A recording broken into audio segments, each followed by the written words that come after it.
ici, en fait, on est grave proche des profs et tout. Et retourner dans un lycée normal, ça me fait flipper. Les Raccrocheurs, samedi à 23h30 sur Public Sénat.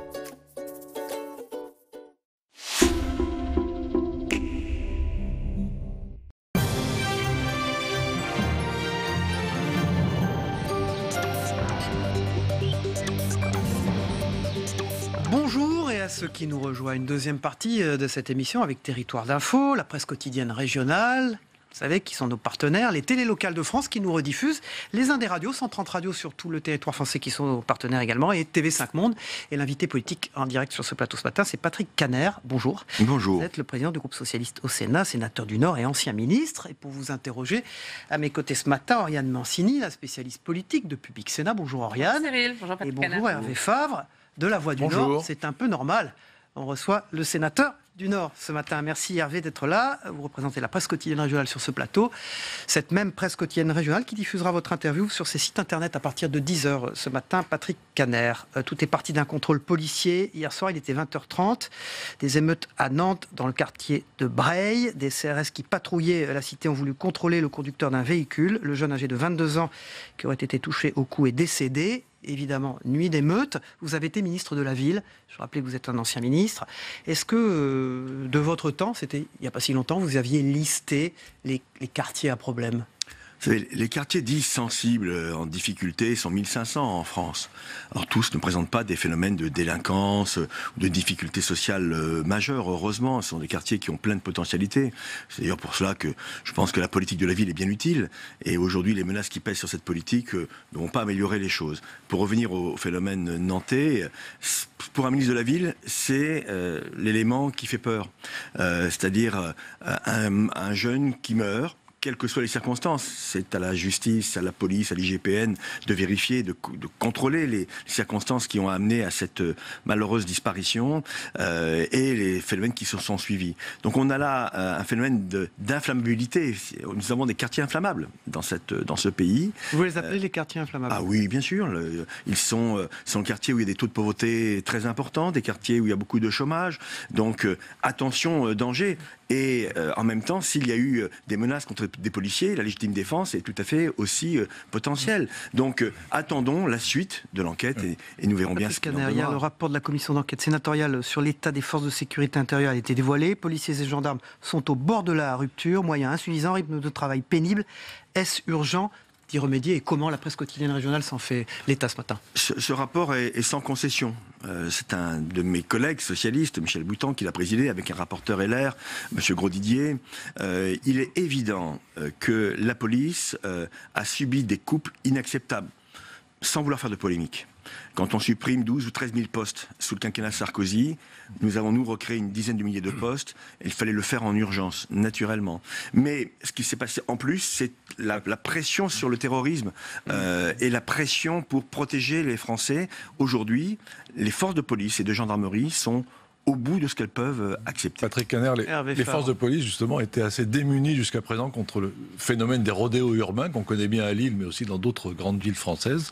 Est-ce que vous voterez la proposition de loi que La République En Marche présente aujourd'hui à l'Assemblée pour durcir, pour caractériser cette peine et durcir les peines? Dans le milieu urbain, mais pas qu'urbain d'ailleurs, en secteur rural cela existe aussi, il y a ce phénomène d'incivilité absolue que représente le rodéo. Il y en a d'autres d'incivilité.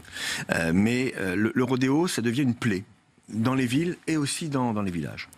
Donc nous voterons, nous verrons bien le texte qui sortira, bien sûr, de l'Assemblée nationale. Le texte passe chez nous au Sénat fin juillet, et nous voterons ce texte qui vient combler une lacune juridique sur la qualification, finalement, de ce type d'incivilité. Après... Et vous pensez qu'il doit y avoir unanimité pour voter ce projet ? En tout cas, dans mon groupe, oui, puisque depuis de nombreuses années, les socialistes, qu'ils soient en responsabilité municipale ou départementale, veulent veulent trouver une solution à ce phénomène de société qui est détestable et qui perturbe la vie des citoyens, et qui d'ailleurs est très dangereux pour les jeunes eux-mêmes, ils sont des jeunes en l'occurrence, mais aussi pour les passants tout simplement, qui ont une poussette et qui se retrouvent devant de gros calibres, permettez-moi l'expression, en termes de motorisation. Donc oui, nous voterons ce texte avec des améliorations que nous apporterons, nous essaierons de le faire. Fin juillet au Sénat. Fin juillet au Sénat. Autre actualité parlementaire, la commission mixte paritaire sur le projet de loi Asile et Immigration qui a lieu aujourd'hui, une loi durcie par la majorité sénatoriale. Vous souhaitez donc l'échec de cette CMP ? Je ne souhaite pas l'échec ou la réussite. Je constate qu'il y aura sûrement un échec, puisque au moment du vote au Sénat, la majorité parlementaire de l'Assemblée, entre guillemets, nous a fait savoir qu'il n'était pas question d'accepter le texte tel qu'il avait été durci, fermé par notre majorité sénatoriale. Qu'est-ce que vous en pensez, vous, de ce texte voté par le Sénat ? C'est une loi qui se veut de fermeté, qui est une loi de fermeture. Très simplement. Oui. Elle ne répond pas aux vrais problèmes. On n'empêchera pas par une loi des migrants qui fuient les restrictions, qui fuient les dangers climatiques, qui fuient les dangers de la guerre, qui fuient la pauvreté, de venir sur notre pays. Pas de naïveté dans mon propos. Mais je considère naturellement qu'il faut maîtriser les flux migratoires, comme nous l'avions fait d'ailleurs avec Bernard Cazeneuve dans le quinquennat précédent. Mais là, on a l'impression qu'on veut montrer les muscles en empêchant... Mais on voit quand même que cette affaire peut faire imploser l'Europe. Bon, il y a eu un sommet qui a abouti sur un accord, et on a l'impression que c'est un accord jusqu'à la prochaine crise, parce que chaque pays, finalement, a tendance à refermer ses frontières. On a un égoïsme national qui se développe. Est-ce que nous devons, nous, suivre cette logique-là ? Je n'en suis pas certain, bien au contraire. Ce que nous voyons, c'est que Dublin est mort, ou en tout cas est en train de mourir, qu'il faut donc remplacer le modèle Dublin. Nous avons fait des propositions, d'ailleurs, dans le texte de loi qui n'ont pas été acceptées par la majorité sénatoriale. Il faut la création d'un droit d'asile européen. Escalité. Et aujourd'hui, vous avez raison, M. Fabre, on a l'impression que l'Europe peut se déliter sur les questions migratoires et qu'on voit aujourd'hui des populismes et des nationalismes qui sont très dangereux pour la construction. Mais un accord a quand même été trouvé à Bruxelles en fin de semaine dernière. Est-ce que pour vous c'est une vraie avancée ou est-ce que c'est juste un moyen de gagner du temps ? Un accord sur le papier. Les hotspots, c'est nous qui les avions portés là aussi avec Bernard Cazeneuve, c'est-à-dire ces lieux d'accueil. Là, ils seront fermés. Nous verrons bien si nous pouvons aller jusqu'au bout. Simplement, il faut que la France prenne sa part et que le pays des droits de l'homme soit un modèle. Non pas, encore une fois, pour un accueil de toutes les misères du monde, sur la formule consacrée, mais de prendre sa part, comme le disait aussi Michel Rocard, prendre sa part dans ce qui est devant nous un phénomène majeur du XXIe siècle, 50-60 millions de personnes qui vont se déplacer. Alors, le Sénat, un autre sujet, a voté cette nuit l'aménagement du verrou de Bercy, qui donne à l'administration fiscale le monopole d'engagement des poursuites en matière de fraude fiscale. Aménagement, mais pas suppression. Est-ce que pour vous, ça va assez loin ? Nous nous sommes abstenus. Cette nuit, sur le texte, nous avons vu quelques avancées, mais pas suffisantes au regard de ce que nous souhaitions, avec d'ailleurs d'autres groupes parlementaires du Sénat. Donc nous prenons acte qu'il y a au moins une prise de conscience sur le fait que ce dispositif est quand même extrêmement dérogatoire du droit commun et permet finalement à quelqu'un qui a envie de frauder. Parce que c'est ça la question, c'est je suis fraudeur. Si je passe au travers des gouttes, tout va bien. Si je ne passe pas à travers des gouttes, si je suis pris par le service fiscal, eh bien je pourrais négocier. Nous, ce que nous voulons, c'est que la justice française puisse faire son travail comme pour les autres délits. Et pour moi, frauder, c'est tromper la République. Et vous pensez que Gérald Darmanin est l'homme pour faire sauter le verrou de Bercy ? Vous savez, tous les gouvernements, quels qu'ils soient, sont très attachés au verrou de Bercy. Notamment, Bercy, c'est Bercy. Voilà, Bercy n'est pas de droite ou de gauche, c'est Bercy. Donc, la toute puissance. Certains disent, mais laissez-nous tranquilles, avec notre système, nous récupérons plus d'argent. Mais le problème n'est pas que de récupérer de l'argent, c'est de dissuader certains de vouloir frauder. Et c'est pour ça que nous voulions la suppression du verrou de Bercy. Un mot, Patrick Caner, donc, sur l'examen de la loi Schiappa sur les violences sexuelles et sexistes. Il y a tout un débat, et notamment sur l'âge de consentement. Il faut un âge minimum pour vous ? Nous allons défendre une présomption de non-consentement pour les jeunes de moins de 13 ans. Présomption de non-consentement. Ça ne veut pas dire pour autant que celui qui serait éventuellement mis en cause ne puisse pas se défendre. Mais voilà, nous voulons des règles claires, qui soient compréhensibles par tous les Français. Un jeune ou une jeune de moins de 13 ans ne peut pas potentiellement avoir accepté un acte sexuel avec un adulte majeur. Ce qui est incroyable, c'est qu'on se pose la question. Oui. Vous savez, c'est un débat de juristes. Voilà, il est respectable en tant que tel. Nous allons porter, avec Marie-Pierre de la Gontrie et Laurence Rossignol, nous allons porter des amendements qui vont dans ce sens. Nous verrons bien si nous serons écoutés dès cet après-midi, puisque le débat commence cet après-midi au Sénat. Exactement. Oriane Mancini. Toujours au Sénat, la Commission des Affaires sociales a présenté une série de recommandations au gouvernement sur la réforme des retraites et parmi elles, repousser à 63 ans l'âge légal de départ à la retraite. Est-ce que c'est indispensable pour vous ? Il y a de plus en plus de retraités, mais il y a aussi de plus en plus de jeunes actifs dans notre pays. Et donc l'équilibre, il est là. Si on veut garder, je l'espère, une retraite par répartition. Donc moi, quand je suis sorti du gouvernement, avec Marisol Touraine, qui était en charge de ce dossier, les régimes de retraite étaient équilibrés à partir de 62 ans. Je découvre ce rapport, je vais le lire avec attention. Je dis simplement, faisons très prudents, parce que plus on retarde le départ en retraite pour certains, moins il y a de place pour les jeunes qui, aujourd'hui, sont nombreux dans le pays. Mais nous ne sommes pas en décroissance démographique. Il faut faire de la place aux jeunes et il n'y a pas de miracle. S'il n'y a pas de création monstrueuse d'emplois, il faudra bien qu'à un moment donné, certains partent en retraite. Et pour vous, la question de l'équilibre financier du régime de retraite, elle ne se pose plus aujourd'hui ? Je vais prendre connaissance de ce rapport qui, manifestement, remet en cause. Mais en général, même, parce que dans la réforme voulue par Emmanuel Macron, ne se pose pas la question de l'équilibre financier. Porté par Juppé, historiquement, puis après par la gauche, on montrait que nous étions sur une bonne voie. Donc, vous savez, le meilleur moyen d'équilibrer le régime des retraites, c'est de donner de l'emploi. C'est de ne pas supprimer des emplois. Et donc, la lutte contre le chômage, tous ces aspects constituent la meilleure des réponses. Emmanuel Macron a confié à un homme du Nord, Jean-Paul Delevoye, le soin de piloter cette réforme. Vous pensez que la méthode est la bonne ? Ou est-ce que vous n'avez pas l'impression d'être un peu mis de côté dans tout ce débat ? Je ne suis pas choqué qu'il y ait ce haut commissariat aux retraites porté par un ami, Jean-Paul Delevoye, qui est un homme de consensus, de concertation. Donc, il va faire son travail. Mais à un moment donné, il faudra bien que le Parlement reprenne toute sa place. C'est ici que la loi doit se décider. Oriane Mancini, la révision constitutionnelle a été adoptée en commission à l'Assemblée, où elle sera examinée en séance la semaine prochaine. Oui, 1400 amendements, 40 heures de débat. Est-ce que vous aussi, vous dénoncez un affaiblissement du Parlement avec ce texte ? Oui, c'est la première fois depuis la création de la Ve République qu'on ne donne pas plus de pouvoir au Parlement. Je dirais même que là, on diminue le nombre de parlementaires.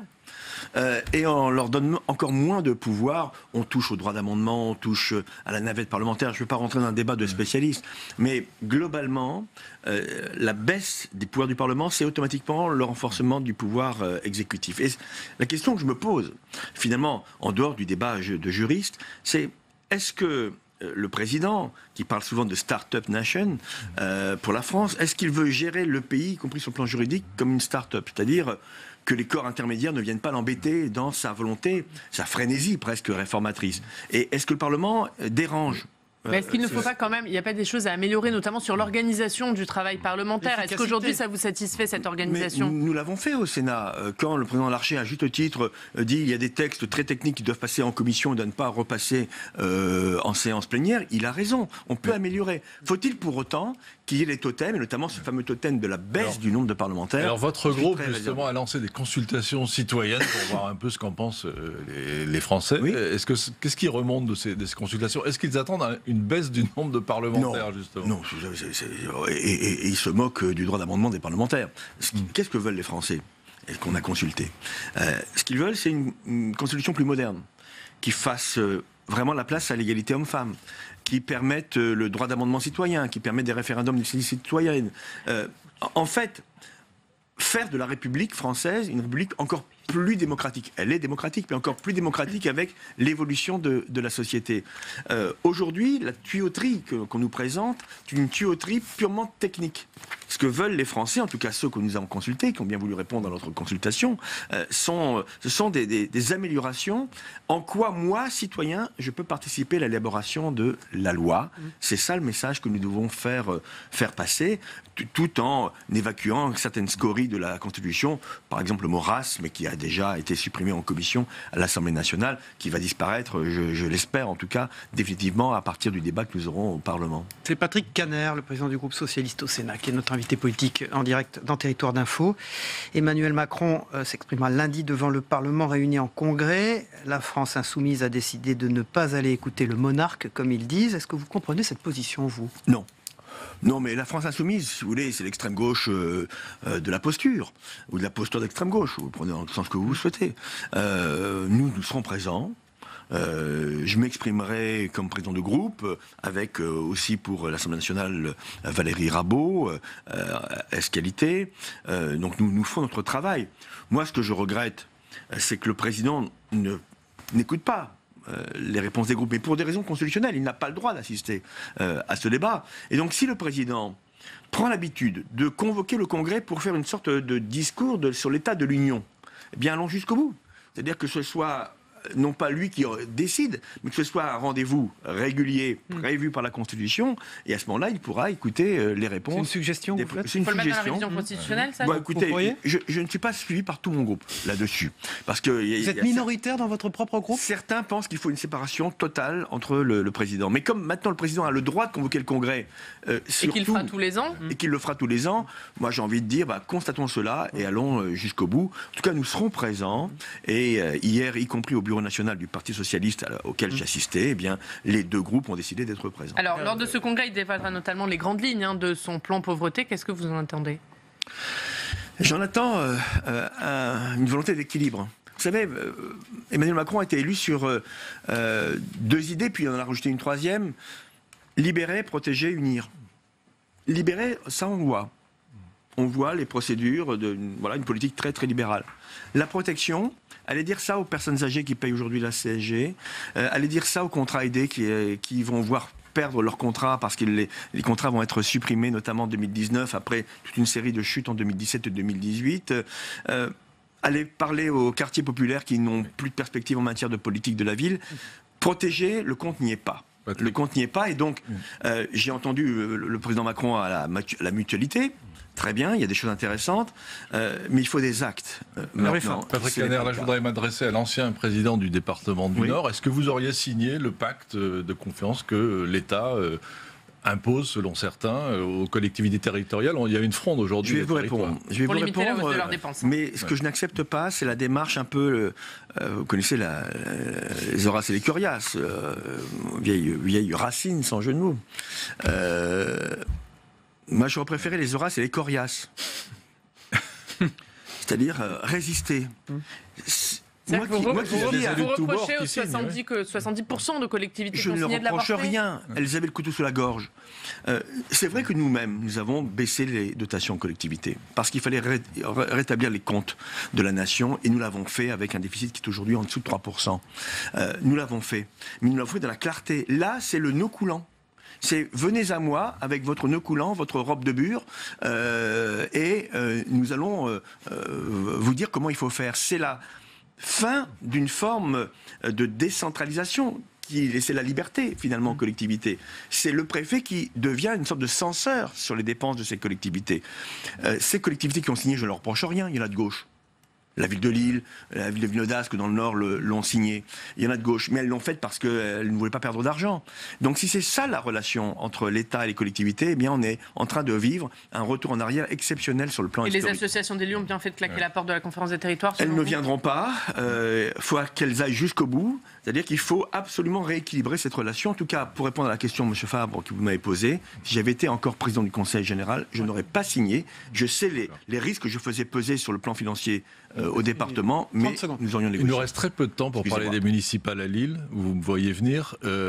Votre collègue Martine Filleul vous a demandé de prendre contact avec Martine Aubry. Est-ce qu'il y aura une rencontre au sommet, Caner-Aubry Elle est programmée. Ah, on peut avoir une date ? Vous n'aurez pas de date.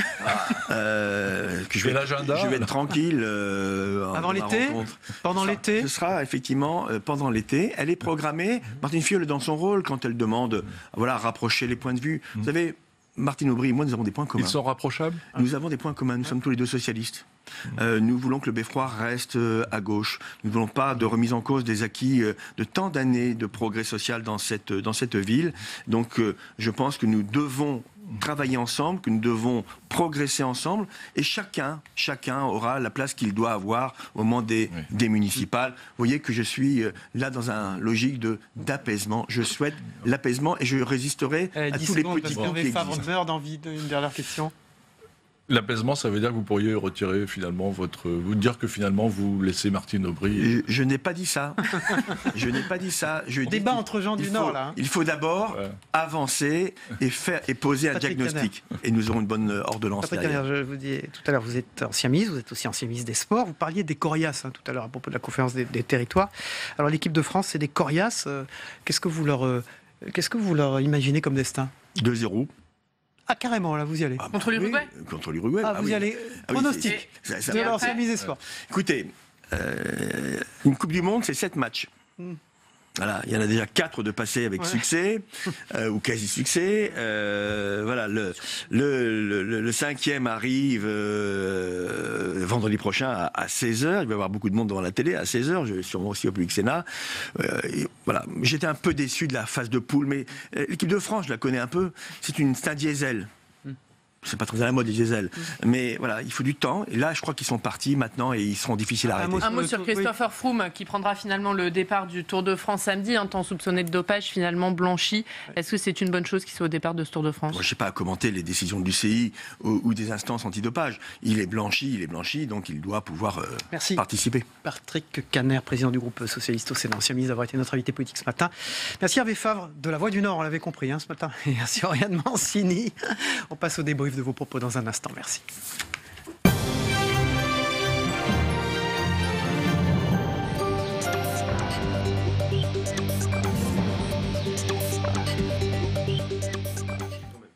Patrick Caner quitte ce plateau, font leurs entrées. Ils étaient là dans la première partie de cette émission. Stéphane Vernet, qui dirige le bureau parisien de Ouest France, le plus grand quotidien français. Et Thierry Dupont, rebonjour, de l'Express. On démarre tout de suite avec ce qui s'est passé à Nantes cette nuit. Tout est parti d'un contrôle policier à 20h30, rue des Plantes, dans le quartier du Breil, à Nantes. Des CRS qui patrouillaient la cité ont voulu contrôler le conducteur d'un véhicule. Le jeune âgé de 22 ans qui aurait été touché au sol est décédé. Patrick Caner a dit ce matin sur ce plateau, Stéphane Vernet, qu'il y avait des quartiers inflammables, qu'il y avait une liste de ces quartiers. L'ancien ministre de la Ville, je l'ai rappelé. Est-ce que vous connaissiez la liste de ces quartiers d'abord et vous saviez qu'il y en avait ? Alors oui, il y a des quartiers sensibles à Nantes, ça c'est c'est connu. Mais là, sa liste est très large. Il parle de 1500, 1500. Quartiers sensibles. Donc voilà, moi j'ai trouvé. Il a dit où il n'y a pas partout de la radicalisation. Il a expliqué que c'était des quartiers sensibles, inflammables. Oui, c'est ça. Ça n'a rien à voir. C'est pas le sujet. Non, bien sûr. Il a parlé de quartiers inflammables. Il a surtout utilisé une expression intéressante. J'ai trouvé, c'est que il a dit que c'était le cauchemar. Enfin, c'est pas le terme qu'il a utilisé, mais c'est la combinaison qui fait peur pour l'ancien ministre de la Ville qu'il est. C'est le jeune qui meurt. En fait, c'est l'élément qui fait peur. Et effectivement, on voit bien que on est dans. Il a parlé du taux de pauvreté, du taux de chômage, des difficultés sociales. Il n'a pas parlé d'islamisme ou quoi que ce soit. Il a parlé d'un cumul de difficultés sociales et en disant c'est l'étincelle qui peut enclencher quelque chose. C'est ce qui se passe à Nantes. Et la problématique, c'est qu'on ne sait jamais quand et dans quelles conditions les choses peuvent s'arrêter. Il en a profité, Thierry Dupont, Patrick Caner, pour dire qu'il ne faut absolument pas revenir sur la politique de la ville comme le gouvernement a l'air de le faire. Il a fait part de son inquiétude sur le sujet, et c'est vrai, pour l'ancien ministre de la Ville qu'il est, on voit bien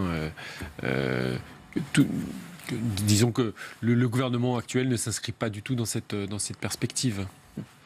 On passe au Sénat qui débute l'examen de la loi Schiappa sur les violences sexuelles et sexistes. Au cœur du débat, l'article 2 sur les sanctions des violences sexuelles sur mineurs et l'âge de consentement, comme on dit. Alors vous avez entendu, présomption de non-consentement pour les moins de 13 ans, dit Patrick Caner.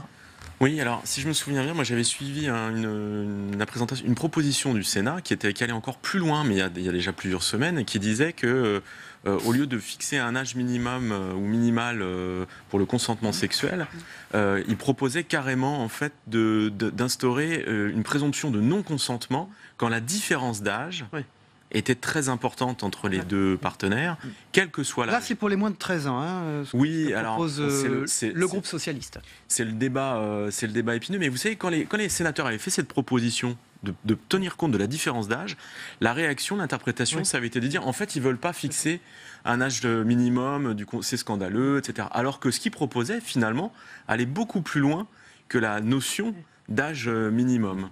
Et on voit bien que c'est un débat qui est étonnant. Parce que... En même temps, c'est un débat juridique alors que ça paraît, je veux dire... l'évidence. Évident, non, Thierry Dupont? Oui, alors après, c'est la difficulté de fixer dans la loi tous les cas particuliers qui peuvent se présenter. Donc, Et les recours juridiques et judiciaires possibles aussi, j'imagine.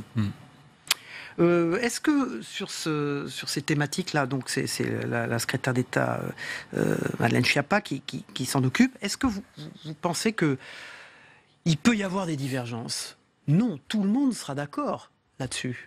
Mais c'est pas aussi évident que ça. Parce que vous voyez, regardez les débats justement.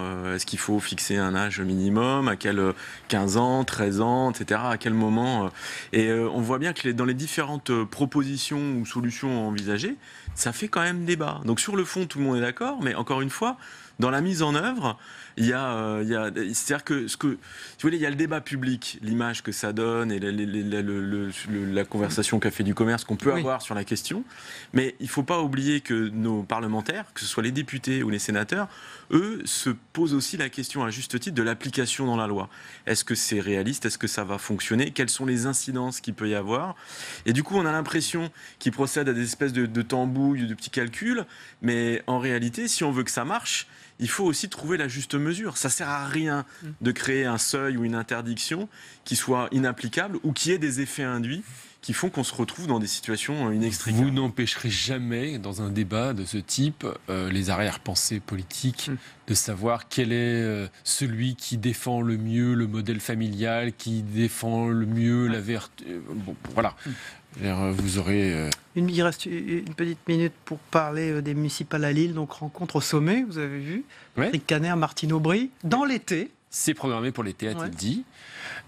Chacun peut trouver sa place. Ça veut dire quoi, ça? On voit dubitatif.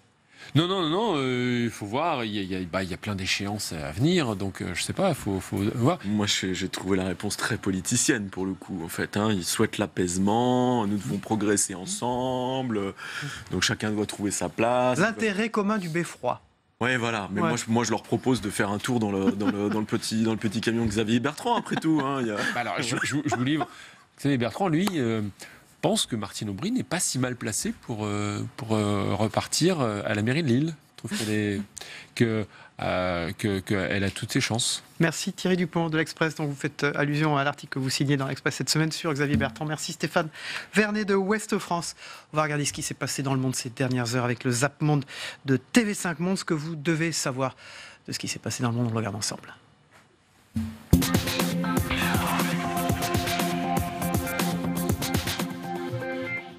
Dynamique, souriante, au look soigné, Souad Abderrahim est à l'image de la modernisation souhaitée par Enarda. Bien qu'elle se définisse en tant qu'indépendante, elle est membre du bureau politique du parti et, comme lui, refuse l'étiquette d'islamiste. Ce mardi, les nouveaux conseillers municipaux de Tunis l'ont donc élue avec 26 voix contre 22 pour son adversaire Khalidir, membre du parti présidentiel Nida Tounes. Aujourd'hui, c'est la première fois qu'une femme devient maire de la ville de Tunis. Nous sommes fiers et nous dédions cette élection à toutes les femmes tunisiennes. Nous la dédions à notre jeunesse. Un tout petit bureau avec un ordinateur dans le coin d'une chambre à coucher. C'est ici que Camille Nasraoui rédige son journal The Migrant en arabe et en anglais, une publication pour la communauté arabo-canadienne et pour les réfugiés syriens. And you know, all the newcomers, they have these barriers, language barriers. Les nouveaux arrivants vivent avec cette barrière de la langue, dit-il. J'essaie de les aider. And he is writing now on my newspaper. C'est une barrière que Camille connaît. Lui et sa famille sont arrivés au Canada en février 2016 en tant que réfugiés. Il ne parlait pas l'anglais et après 2 mois de cours de langue, il a abandonné. Il préférait apprendre en travaillant, en côtoyant des Canadiens. Sébastien Petronin est aujourd'hui à Niamey, au Niger. Il cherche à glaner des informations, en ville, mais aussi dans le désert, au plus proche de sa mère. Dans la vidéo, elle l'informe que ses ravisseurs acceptent une rencontre avec lui. Le fait que les ravisseurs laissent ma mère m'envoyer un message direct comme ça et me parler, c'est déjà quelque chose qui est assez inédit. S'ils donnent les garanties, s'ils assurent que tu peux venir en toute sécurité, alors tu peux les croire. Personne ne sait ce que ces gens-là veulent en échange de la libération de ma mère. Donc bien sûr, j'y vais dans le but d'essayer de la libérer, mais je sais déjà que je ne repartirai pas avec elle. Et ramène-moi des nouvelles de ma mère. Sophie Pétronin a 75 ans, elle a besoin de soins. Sa libération devient une urgence.